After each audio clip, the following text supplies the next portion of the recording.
Lakini la pili, Soa mwenyewe ameshasema kwamba ni mtoto wa rais wa Yanga.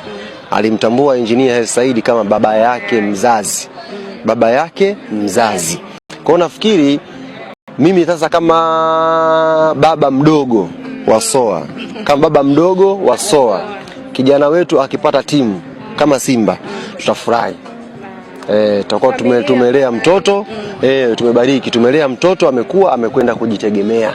Ndio amekwenda. Kwa hiyo story mkaiandike vizuri kwamba baba mdogo wa Jonathan Soa, Ali Kamwe, kwa niaba ya baba yake mzazi ambaye ni Engineer Hersi, tumebariki kijana wetu, kama anakwenda Simba aende.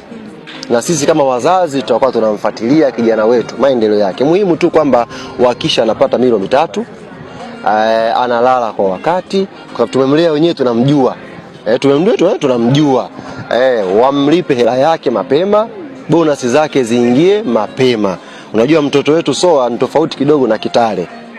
Soa anapiga vichwa.